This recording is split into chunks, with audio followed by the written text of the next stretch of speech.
On aurait donc toujours David Bouet aux commandes. David Bouet qui s'était classé seulement 6e dans la première course avec dans son sillage, oula, c'est très serré, Sébastien Sevaux. Simon Escalier, le 80, reste en 3e position, mais attention, Manu Damiani est déjà remonté en 4e place, tout comme Romain Carton reste à la 5e. Loïc Rosenweg, le 15, est désormais 6e.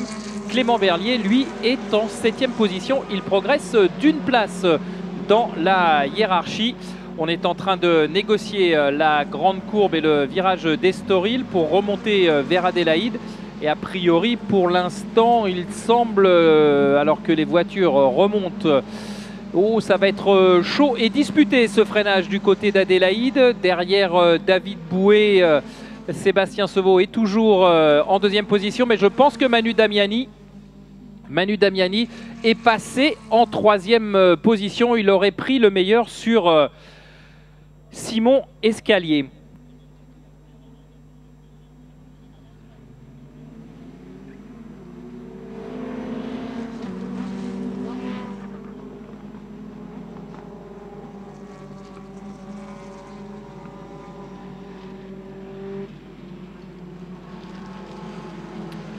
Allez, on est toujours en train de suivre les hommes de tête. Voilà, ils sont roue dans roue. David Bouet et Sébastien Sevaux. Ils ont d'ailleurs creusé l'écart. Hein. Ils ont profité de leur premier tour très rapide pour creuser l'écart avec un petit peu les têtes d'affiche. Et derrière, il y a du beau monde qui est lancé à leur poursuite avec Manu Damiani, Simon Escalier et Romain Carton qui sont eux aussi roue dans roue. Et Clément Berlier qui est en train de refaire la jonction sur ce groupe lancé à la poursuite des deux hommes de tête. Ou attention à Sébastien Sevaux là qui se fait de plus en plus menaçant sur David Bouet. Sébastien Sevaux là qui klaxonne un petit peu derrière Bouet et qui va tenter de trouver l'ouverture, peut-être pas dans la grande courbe quand même, mais en tout cas va certainement travailler son positionnement à la réaccélération dans Estoril pour peut-être profiter de l'aspiration dans la remontée vers Adélaïde et peut-être porter une attaque à l'approche de cette épingle d'Adélaïde. Bouet qui a intérêt à surveiller sa trajectoire car Sébastien Sevaux n'est bien décidé. Ouais, clairement, il déboîte même avant. Et là, il est vraiment dans le pare-choc. Hein. On ne peut pas passer la main entre les deux voitures. Et je pense que pour David Bouet, ça va être très difficile de résister à Sébastien Sevaux. Il croise les trajectoires. Sébastien Sevaux qui a viré très large pour favoriser la réaccélération à l'épingle d'Adélaïde. Et ça passe, semble-t-il, ça passe pour Sébastien Sevaux. De toute façon, même si les deux voitures sont au coude à coude et sur la même ligne, il va être mieux placé pour négocier l'entrée dans le Nürburgring. Et voilà qui est fait. Changement de leader. Sébastien Sevaux qui prend le meilleur sur David Bouet. Sébastien Sevaux, donc nouveau leader. David Bouet est en deuxième position, ça semble logique. Et attention derrière, Manu Damiani lance et mène le groupe de chasse qui s'est un petit peu étiré, qui s'est un petit peu désolidarisé. Manu Damiani est un petit peu en avant du groupe de trois voitures qui est derrière lui, à savoir Simon Escalier, Romain Carton et Clément Berlier. Les trois hommes qui sont quasiment roue dans roue. Et qui possède, allez, on va dire deux longueurs, allez, trois longueurs grand maximum de voitures d'écart entre eux-mêmes et Manu Damiani. Manu Damiani qui fait le forcing là pour revenir dans le sillage de David Bouet et Sébastien Sevaux. Et a priori, du côté de la direction de course, on est un petit peu en train de se fâché du côté de Willy Jolivet et du numéro 57, à savoir Thierry Malone, que l'on rappelle à l'ordre pour respecter la ligne de course. Et attention, Romain Carton qui plonge à l'intérieur de la grande courbe pour prendre le meilleur sur Simon Escalier. Romain Carton donc qui passe en quatrième position. Attention à Clément Berlier qui a vu donc manœuvrer Romain Carton et qui devrait lui aussi certainement dans quelques instants porter une attaque, même si du côté de Simon Escalier on est allé un petit peu au large du côté d'Estoril, ce qui va peut-être profiter à Clément Berlier. Attention, Clément Berlier au freinage qui est à l'extérieur du point de corde et qui ne pourra pas passer. Là, voilà, on a fermé la porte là du côté de Simon Escalier. Simon Escalier qui ne s'en laisse pas compter. Il s'est fait dépasser par Romain Carton, mais il a bien envie de conserver cette cinquième place. Mais ça va être compliqué car Berlier vient de trouver l'ouverture juste avant l'entrée du Nürburgring. Clément Berlier est donc désormais en cinquième position du côté des hommes de tête. Pour l'instant, pas de changement. C'est toujours Sébastien Sevaux qui s'est lancé, je vous le rappelle, quand même de la 10e position sur la grille de la 5e ligne. Sébastien Sevaux qui mène les débats. le vainqueur de la première course d'hier, Sébastien Sevaux, donc qui emmène dans son sillage le numéro 6, à savoir David Bouet, et Manu Damiani qui est toujours un solitaire troisième. Et nous arrivons déjà au terme de la mi-course. On le voit, hein, les écarts, lorsque les voitures redescendent du côté du virage du lycée, les écarts se sont un petit peu creusés, notamment entre le trio de tête et Romain Carton, là, qui a, semble-t-il, un petit peu de terrain à combler avant de peut-être venir se mêler à la lutte pour une des places sur le podium. Et il emmène avec lui, Romain Carton, Clément Berlier, alors que du côté de Simon Escalier, ça devient un petit peu plus compliqué pour suivre le rythme. Et derrière, on a une belle bagarre, on vous le dit, hein, en midget 2 litres comme en midget super tourisme.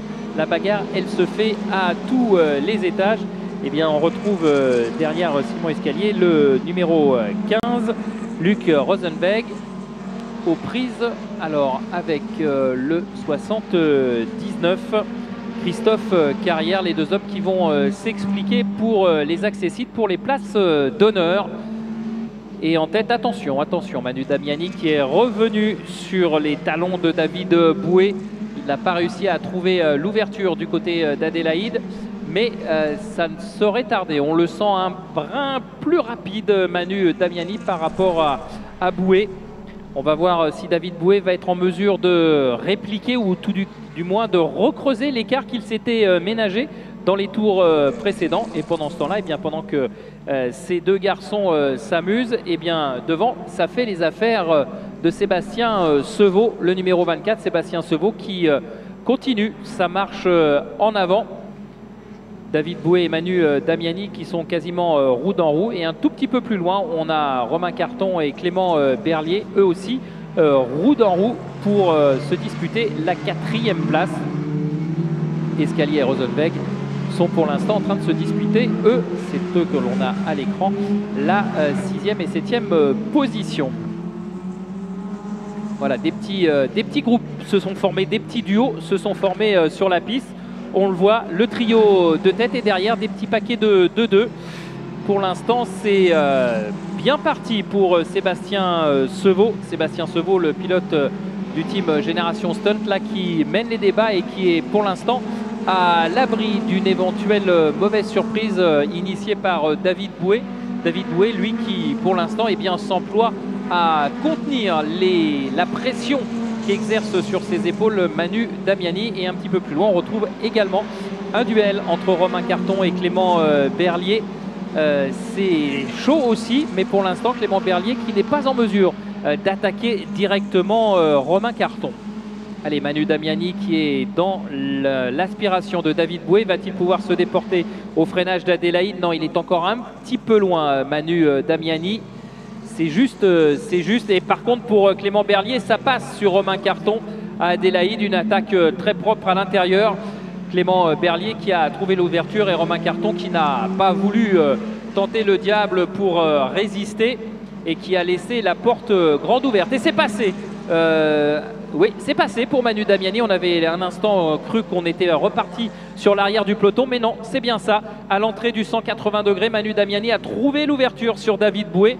Il a plongé à l'intérieur et du coup, c'est lui qui occupe désormais la 2e position. Il reste un petit peu plus de 6 minutes 40 à parcourir dans cette 3e course. Est-ce que ce sera suffisant à Manu Damiani pour essayer d'aller chercher Sébastien Sevaux?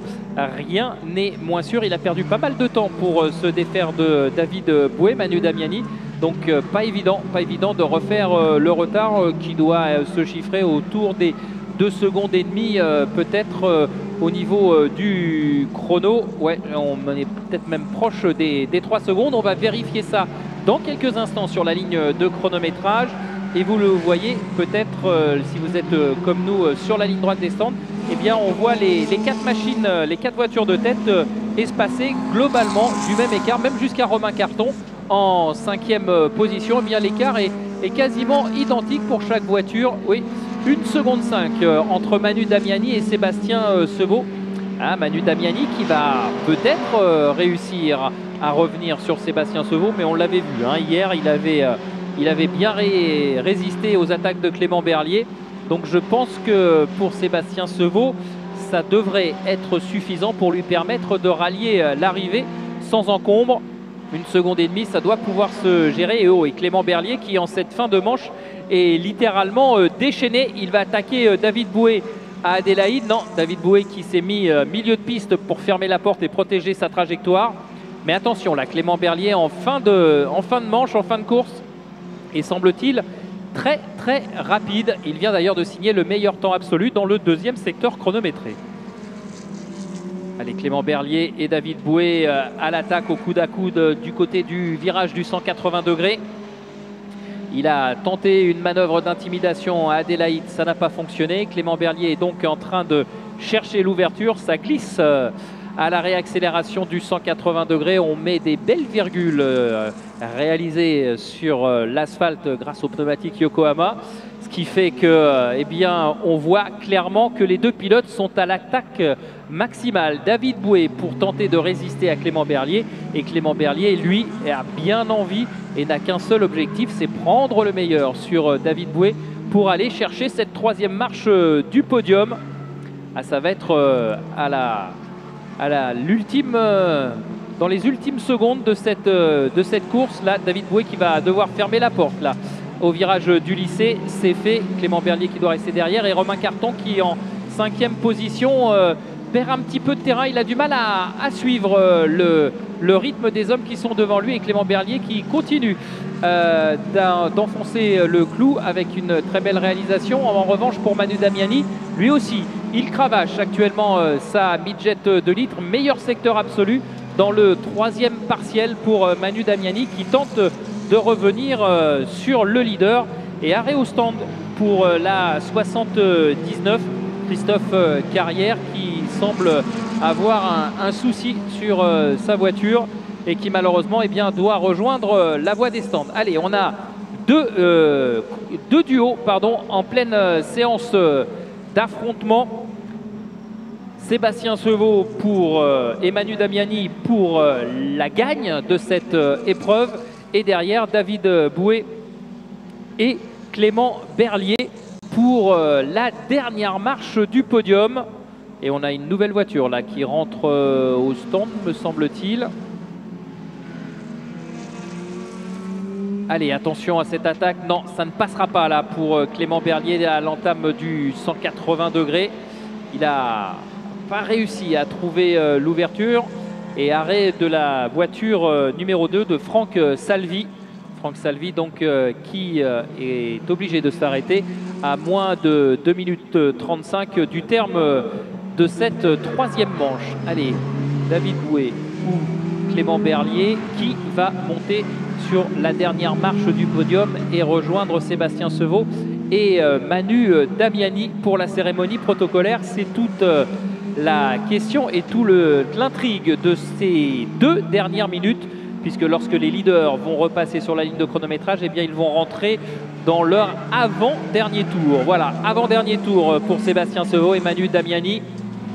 Ça va être très très serré. Oula, ça glisse pour Clément Berlier qui maltraite son accélérateur. Il doit avoir la pédale de droite complètement écrasée tellement il part en travers à la réaccélération de la chicane de la ligne droite des stands. Mais pour l'instant, eh bien, David Boué résiste tant bien que mal.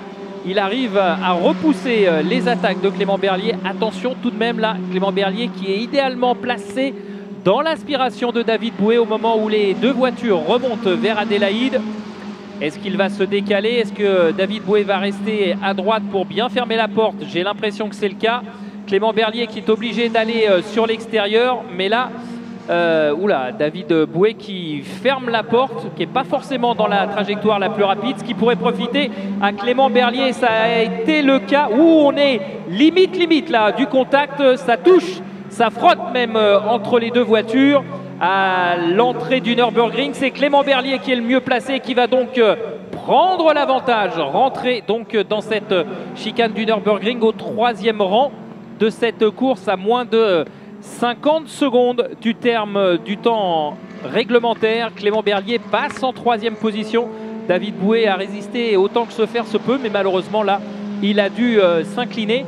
il avait choisi de rester à l'intérieur dans l'épingle d'Adélaïde, ce qui a été eh bien, peut-être un petit peu la conséquence de ce dépassement, puisqu'il a cassé sa vitesse, il n'a pas pu négocier l'épingle comme il le voulait.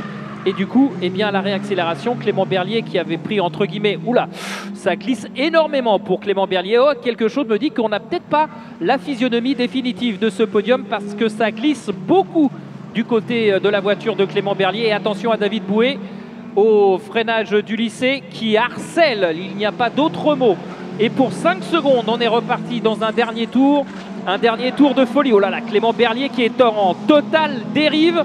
On va pas dire en perdition, mais pas loin. Ça fait 2 fois là qu'il essaye de réaccélérer le plus tôt possible et qu'il est limite de perdre le contrôle du train arrière de sa voiture. Clément Berlier donc lancé dans des grosses dérives et impressionnantes dérives pour tenter de maintenir David Bouet à distance. On le voit, hein, là même là dans la courbe d'Estoril, ça glisse énormément. Et de fait, eh bien, Clément Berlier qui passe plus de temps à surveiller ses rétros pour empêcher David Bouet de passer, eh bien, à casser un petit peu son rythme, ce qui permet à Romain Carton de revenir. Et attention, il est revenu également Manu Damiani sur le leader, sur Sébastien Sevaux. Manu Damiani qui tente de croiser la trajectoire à la réaccélération d'Adélaïde. Oh, ça va être une fin de course mouvementée à tous les points de vue pour la victoire et pour la dernière marche du podium. Manu Damiani dans le pare-choc arrière de Sébastien Sevaux à l'entrée du Nürburgring. Non, il n'y aura pas d'attaque. Peut-être à l'intérieur du 180 degrés. Non, Sébastien Sevaux ferme la porte. Et j'ai l'impression qu'un petit peu plus haut, dans le fond de l'image, on a pu voir que Clément Berlier avait un tout petit peu d'avance sur les 2 hommes qui sont derrière lui, à savoir David Bouet et Romain Carton, mais ça va être très disputé ce dernier tour. Allez, il reste encore, on va dire, 2 zones de dépassement, le freinage du Château d'Eau et le freinage du lycée.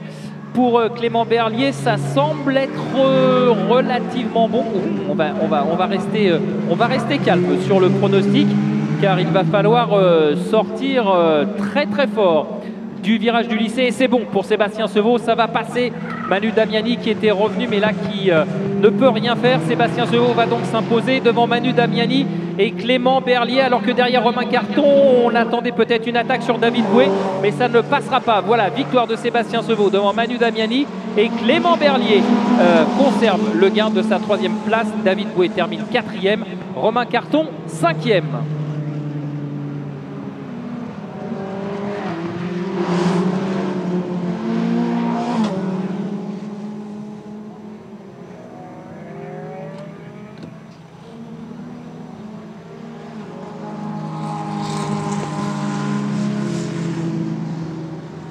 Allez, on va retrouver dans quelques instants ces 3 hommes sur...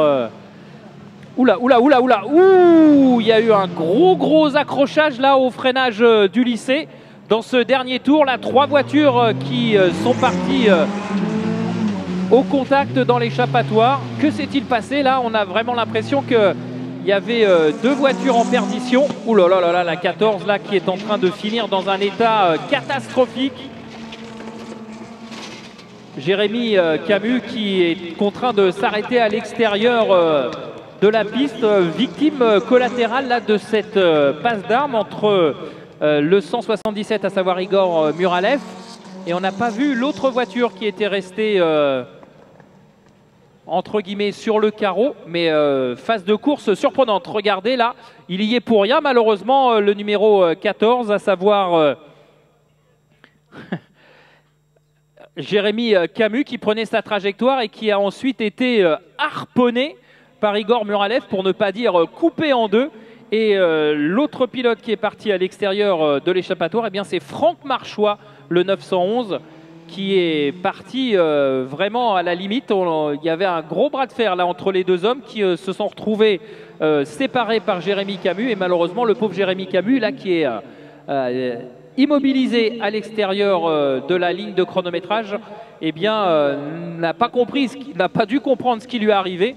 Alors que là, Igor Muralev, il n'a pas freiné. On va dire que le panneau trop tard, il l'a même pas lu, il l'a même pas vu. Il est allé s'encastrer et s'arrêter dans la voiture de Jérémy Camus. Absolument incroyable. Lui qui avait déjà été impliqué, Igor Muralev, dans l'accrochage d'hier après-midi. Eh bien, clairement, ça ne l'a pas calmé. Allez, on va descendre du côté du podium pour saluer comme il se doit la victoire de Sébastien Sevaux.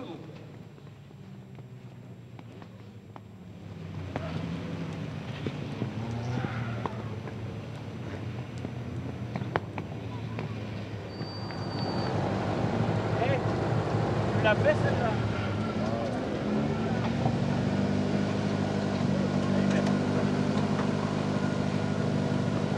Fais pas comme si t'étais blasé, sois heureux.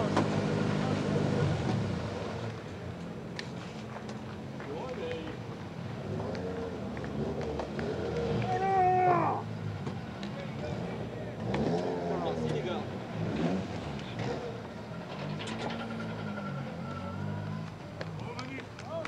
C'est dur, hein? Ouais, elle est très belle. Tiens. Ça va.